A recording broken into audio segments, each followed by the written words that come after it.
deh. Kalau di kondisi pandemi, alhamdulillah kita bukannya malah nurun tapi malah meningkat. Karena kan memang orang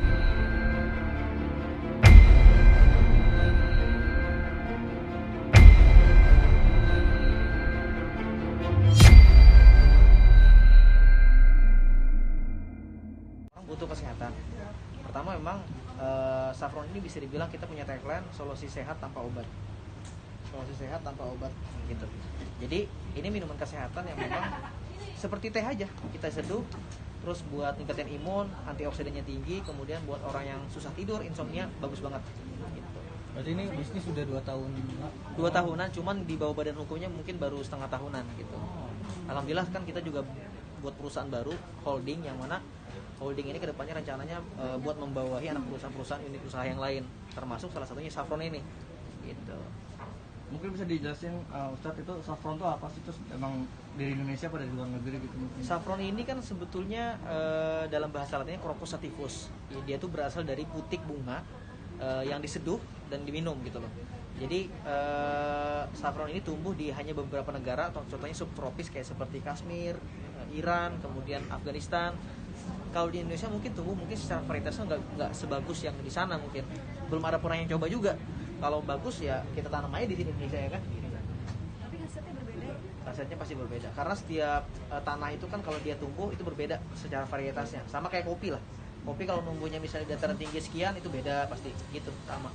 Kalau untuk saffron yang dipunya Ustadz ini dari mana? Dari negara mana? Kita dari Kashmir India. Dari awal saya jual sampai sekarang saya fokus penjualan kepada Kashmir India karena dari penelitian sampai sekarang itu varietas terbaik di dunia itu masih saffron Kashmir. Gitu. Support istri sendiri mungkin seperti apa nih dalam bisnis? Support dari istri. Oh, sejauh ini sih saya selalu menyupport semua aktivitas suami ya, apalagi bisnis kayak gini. Dari awal kenal suami juga saya udah tahu dia itu mempunyai usaha saffron, tapi dulu kan belum punya kantor sendiri, masih di rumah. Sebenarnya membangun perusahaan Kaki Kitchen Group Indonesia ini tuh benar-benar butuh proses yang gimana ya, butuh pengorbanan dan rintangan tuh banyak banget sih. Jadi di sini saya sebagai istri tuh benar-benar bangga dan bahagia banget sama suami karena beliau tuh berhasil mewujudkan mimpinya untuk membangun bisnis ini, perusahaan ini gitu. Karena impian Udah lama banget sih. impian saya dari dulu pengen menciptakan lapangan pekerjaan sebanyak-banyaknya buat orang banyak. Kalau orang bisnis ya udah mungkin ya udah kaya diri sendiri gitu. Tapi kalau saya punya impian gimana caranya bukan saya aja gitu tapi sejahtera semua orang. Makanya alhamdulillah kita dengan adanya 16.000 member affiliate yang tersebar di seluruh Indonesia, itu hampir 50% mereka merasakan manfaatnya dari sehatnya, kemudian dari profitnya mereka dapetin. Mereka cuma duduk diem aja ngasih share link aja buat orang dapat komisi. Segampang itu sebetulnya. Beda dengan orang yang mungkin jualan, reseller atau distributor, mereka beli barang putus, jual nggak laku kan mereka yang nanggung resikonya. Tapi kalau di affiliate mereka tuh menjual, kalau nggak jual ya nggak dapat uang, kalau jual dapat uang. Sesimpel itu sebetulnya, nggak ada resiko sama sekali. Tapi mungkin cerita juga kali ya, kan kalau untuk promo ini kamu menggunakan video ya, boleh ceritain juga aku ke teman-teman untuk mempromosikan saffron ini salah satu ini lewat video series. Ya, jadi memang rencana kita punya planning di kreatif, tim kreatif kita akan ada bikin web series. Web series ini kita bikin yang memang keseharian kita di kantor. Ya, keseharian kita di kantor yang nanti akan kita angkat di YouTube, akan kita angkat mungkin nanti di Instagram, dan itu akan menjadi karakter-karakter dari setiap tim yang ada di Kaki Kitchen Saffron. Dan nah di setiap karyawan kita latih juga buat acting nih, belajar. Kemudian juga nanti akan kita selipin mungkin edukasi tentang saffron, tapi sedikit karena saya rasa di zaman sekarang orang lebih suka dengan pemasaran yang soft marketing ketimbang yang hard selling atau hard marketing. Jadi oh ini bagus banget kesehatan, minum yuk gitu, kayak maksa orang gitu. Skip yang ada. Nah sekarang alhamdulillah dengan kita membuat seperti itu, orang akan terbawa, merasa nyaman dengan apa yang kita sampaikan, dan mereka tanpa mereka sadari mereka saffron bagus buat kesehatan ya gitu, karena kita selipin sedikit gitu. Melibatkan istri juga nggak dalam Pasti. proses ini? Istri juga ikut. Dia belajar acting juga dong. Susah nggak buat Di proses ini juga kan saya dari awal mengikuti suami ya, dari suami pagi kadang pulangnya sampai tengah malam itu, jadi saya benar-benar ikutin terus. Kalau nggak pulang-pulang makanya saya kadang malas di atap di rumah, jadi saya nyamperin ke kantor ngeliatin aktivitasnya. Jadi benar-benar nggak nyangka sih akhirnya berada di titik kayak gini juga. Dan buat kamu tadi susah nggak sih? Tadi kan mau bikin web seriesnya kan harus acting juga atau natural jatuhnya? Wah sebenarnya susah sih karena saya kan nggak bisa acting ya beneran.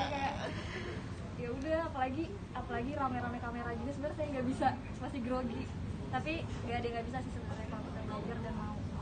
Tapi akan pakai aktor ini nggak sih, bisa bernama siapa artis? Mungkin ke depan akan kita undang kayak kolaborasi, mungkin akan jadi tamu nanti, atau mungkin jadi ya banyak lah kita akan kolaborasi nanti ke depan, karena zaman sekarang kan memang zamannya sharing dan kolaborasi gitu. Kalau kita sendiri tuh lama geraknya. Nah, bisnis ini kan udah berjalan 22 tahun dan baru ada badan hukumnya setengah tahun ya. Iya. Nah, ini bikin bisnis kayak gini kan pastinya bikin kantor dan segala macam kan, dengan biaya kan pasti nggak murah gitu. Iya. Kenapa pengen ada kantor dan segala macam juga, kan selama ini juga berjalan dengan lancar. Iya kan, betul. gitu kan? Karena begini, pertama dengan adanya kantor seperti ini secara tidak langsung itu membuat ini loh hasil kerja kita gitu loh. Kayak ada wujud hasil kerja kita. Oh, ini loh hasil kita yang kita kerjain selama 2 tahun ini. Reward buat diri saya pribadi dan buat seluruh tim keluarga Tagihnya Saffron sebetulnya. Dan saya memang membuat kantor ini, saya pengen expand ke industri yang besar ke depannya. Kalau kemarin kan di rumah itu sebatas ya udah UMKM, usaha yang memang kecil-kecilan lah ibaratnya, tapi secara online memang besar gitu. Tapi saya memang rencana ke depannya pengen expand ke industri yang besar. Kita akan masuk ke apotek-apotek, kita akan masuk ke minimarket, dan saya butuh memang kantor yang merasa karyawan tuh semuanya nyaman di sini, merasa betah. Makanya saya bilang sama teman-teman, mereka ini tanpa bilang saya mau bilang mereka lembur, mereka sendiri mau lembur di sini. Karena saking enaknya gitu, kita sediain coffee shop di belakang, ya kan? Kita sediain tempat nongkrong di sini. Mereka kalau mau memang lagi stres pikirannya ke kanan, mereka keluar tinggal ngeliat yang hijau-hijau kan enak, adem. Mereka tanpa saya suruh, mereka sendiri mau lembur sampai jam 10 malam, ya kan? Jadi tanpa saya minta, mereka sendiri yang justru nggak ngomong gitu, pengen aja di sini lama-lama. Bahkan, bang, Pak, saya mau nginep di sana. Saking enaknya gitu di sini. Bawahan juga nggak ada yang Jadi saya sama atasan sama bawahan juga kita sama-sama berbaur kayak keluarga sendiri aja kalau di sini. Terus juga kita memang konsep yang saya pakai sekarang, karena kan saya basicnya santri. Saya memang punya impian bagaimana caranya di kantor itu tercipta lingkungan yang kondusif dan spiritualnya timbul gitu loh. Kayak kita sebelum mulai kerja pagi-pagi baca Al-Waqiah dulu bareng-bareng, dan itu ganti-gantian tuh yang mimpin baca Al-Waqiahnya, si A, si B gantian-gantian. Nanti habis itu mereka duaan tuh. Kenapa saya wajibkan mereka untuk belajar seperti itu? Karena ibadah itu kan memang harus dipaksa. Dari dipaksa nanti akan jadi terbiasa. Dan seluruh tim di sini laki-laki ketika azan berkumandang, mau rapat kek, mau lagi ngejelasin apa kek, azan selesai, meeting langsung selesai, langsung ke masjid. Nggak ada cerita, tinggalin semua aktivitas. Karena saya percaya kita ini dikasih amanah sama Allah gitu loh. Ini semua titipan, toh Allah yang manggil Maha Kuasa, kita nggak, masa kita nggak bergerak? Tapi orang penting yang manggil kita langsung kita gerak gitu. Kan aneh.